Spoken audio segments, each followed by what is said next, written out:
Achuta Star Wars fans, and welcome back to the Rule of Two. We are your hosts, Aiden and Jackson, and today we bring you on a trip across the galaxy to the most recent episode of the Book of Boba Fett, Episode 3, The Streets of Mos Espa.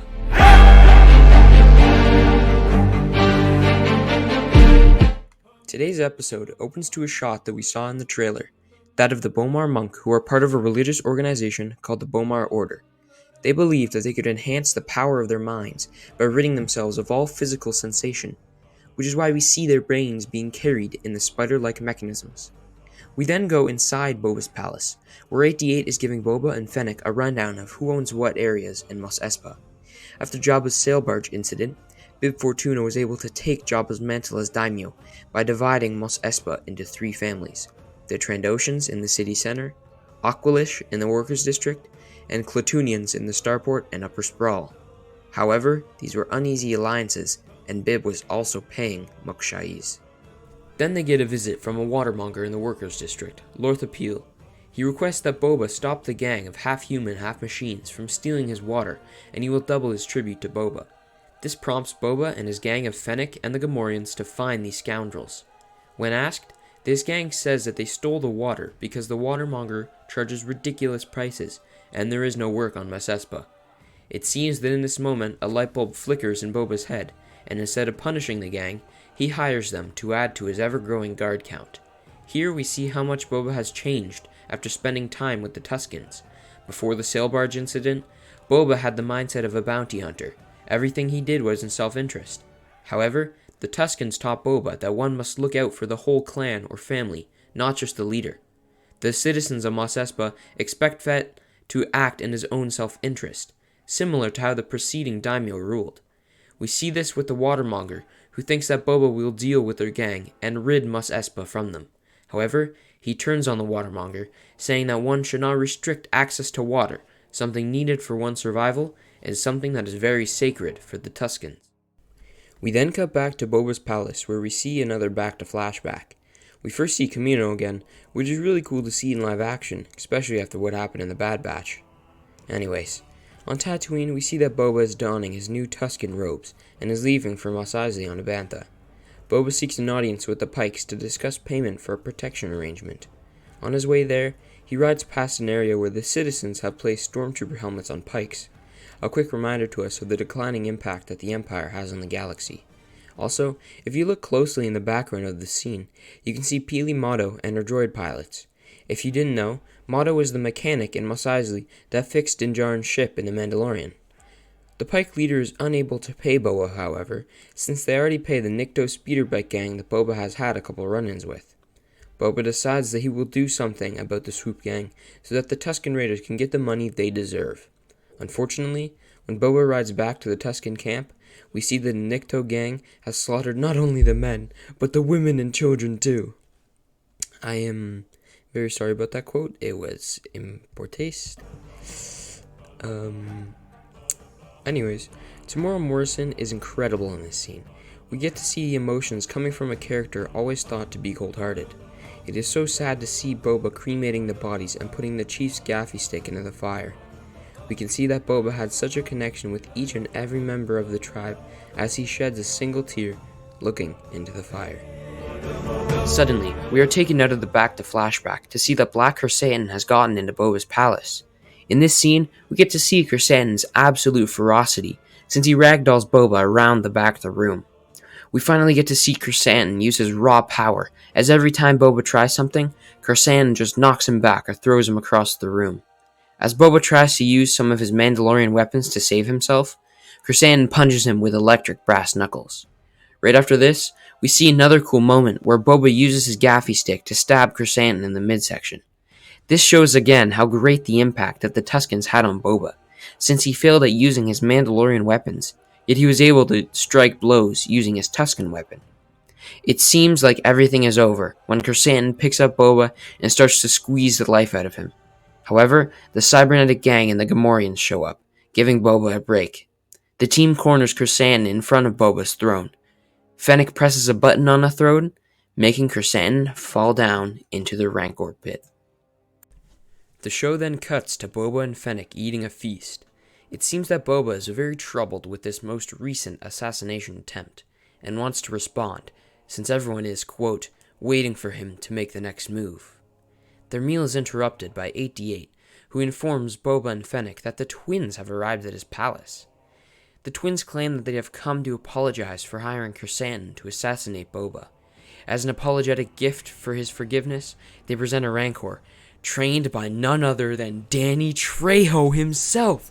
Machetes in Star Wars, baby! Anyways, I'll get back to the Rancor later.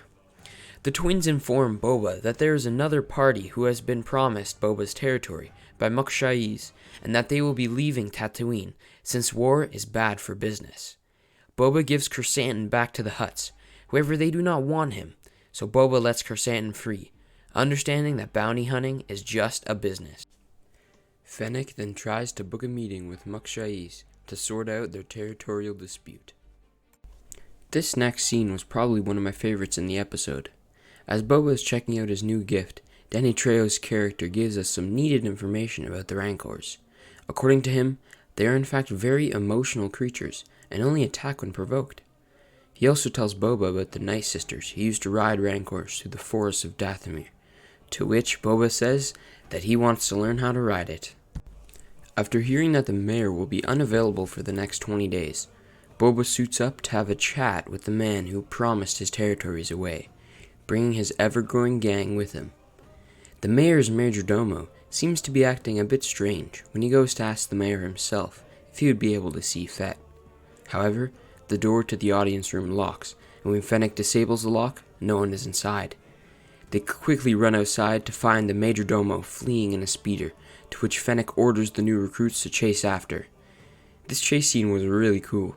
We get to see the gang use their cybernetic abilities to stop the speeder.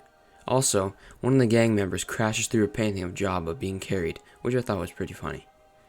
They force the majordomo to stop, and when asked about the mayor, he claims that Mos Espa is working with the Pyke Syndicate. This episode closes with one of the gang members reporting to Boba and Fennec on a group of Pikes that got off the Starliner. The episode closes with the foreboding lines from Fennec and Boba. They're going to war. Then we will be ready. Well, after watching this week's episode, especially with the cliffhanger at the end when Boba says that he will be ready for the impending war, most of us are eagerly wondering what is to come in the future episodes. To start, let's go over what we do know and what has been foreshadowed. Firstly, we have yet to see the scene from the trailer with all the crime lords of Mos Espa sitting around the table in Boba's palace for a feast. It is my prediction that this will take place in episode 4, where I believe we will see Boba continue to rally the forces of the crime world, such as the Trandoshans, Aqualish, and Klatooinians under his rule as daimyo. There was also some serious foreshadowing in this episode, beginning with the Rancor and Boba's blatant excitement for the adolescent beast. The Rancor trainer, Danny Trejo, and Boba exchange words briefly about the power of the Rancor species. And Danny tells the daimyo that the witches of Dathomir once rode Rancors through the planet's forests into battle. This sent ideas into Boba's head, which prompted him to tell the Rancor trainer that he wanted to ride his new Rancor, to which he was told it would take a great deal of training and discipline.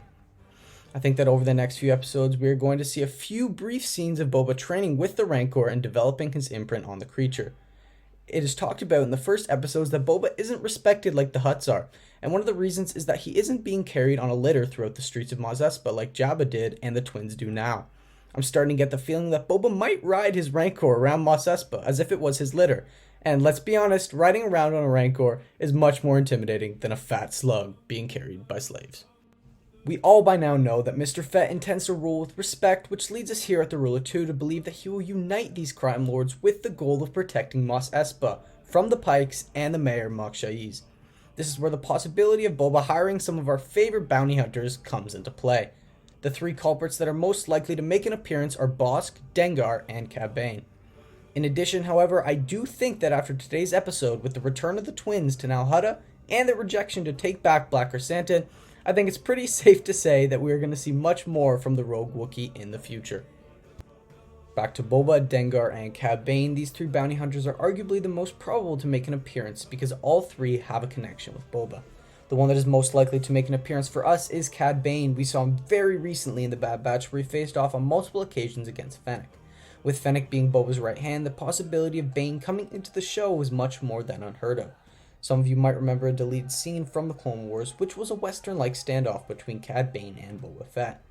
During the standoff, Bane shoots Boba in the head with his LL-30 blaster pistol, but unfortunately for Bane, the Mandalorian helmet prevents the bullet from being a fatal blow. This is actually the dent on Boba's helmet we've seen throughout the character's lifetime. However, during the standoff in the deleted scene, Boba hits Cad Bane, killing him, but we know from the Bad Batch that he is still raking in bounties. And with the hefty Western style and aesthetic of the Book of Boba Fett, we can only hope to see this epic standoff in live action.